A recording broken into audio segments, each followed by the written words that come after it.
এরকম কেয়ারিং একজন হাজব্যান্ড থাকলে আসলে মাতৃত্ব অনেক সহজ হয়ে যায়। আমার পা ফুলে পানি নেমে আছে আজকে সারাদিন।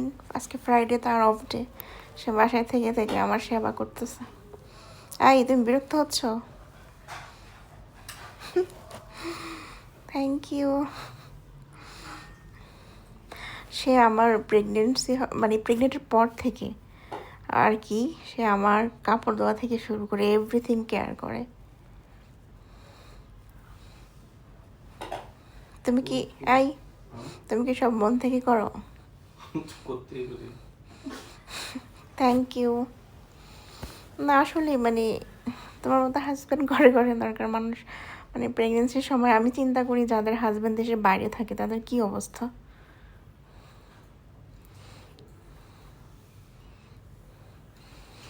যাক আলহামদুলিল্লাহ।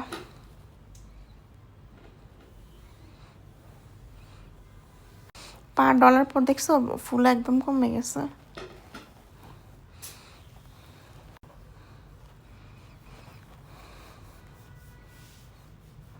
পা হাত পা এত জ্বলে, মানে পা একদম গরম হয়ে থাকে। রাতে ঘুমের ঘরে তুমি এই শোনো, তুমি যে ঘুমায় ঘুমায় তুমি আমাকে মানে পা টিপে দাও, মানে এগুলো কি একটু মানে ঘুম ভাঙলে এগুলো করো? মাথা টিপে দাও। হ্যাঁ, আমার আমার তো সারা রাত ঘুম আসে না। হ্যাঁ, তখন আমি এগুলো খুব এনজয় করি আর খেয়াল করি যে তুমি কি করতেছো। দিনে করতে করতে অভ্যস্ত থাকি ওইটাই মনে হয়।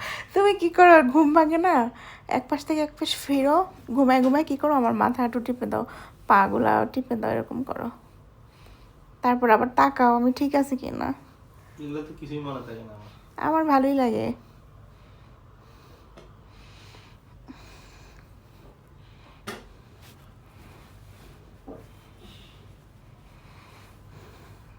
চলো বাইরে যাই।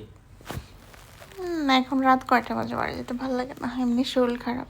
বাইরের ওয়েদারটা তোমার শরীরে লাগুক, ঠান্ডা বাতাস। ভালো লাগে না। তুমি যে আজকে গুলশান গেলা, তুমি আমারে নিলা না কেন? আমি তো গেছি ইউনিমার্টে ফল আনতে। তা আমাকে নিলা না যে? তোমার এই সকালে তোমার কিভাবে উঠাবো আমি? আমার তো অফিসে উঠতে উঠতে অভ্যস্ত, এই 9টা-10টার দিকে উঠতে পারে, তুমি তো জীবন উঠতে পারবে না। আমি ঘুমাইছি তো সকালে, রাতে আমার 2টার দিকে ঘুম ভাঙছে। সেই যে 2টায় ঘুম ভাঙছে আর ঘুম আসে না। সেই ঘুম আমি সকালে খাওয়া দাওয়া করে তারপরে ঘুমাইছি। তাহলে আমি তোমার নিলে তো আমারই যাওয়া হতো না। তোমার যে চেরি ফল আনলাম।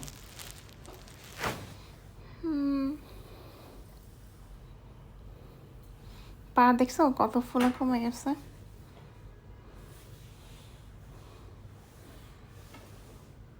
শেষ। কি তুই এখনো খাচ্ছ? গরম?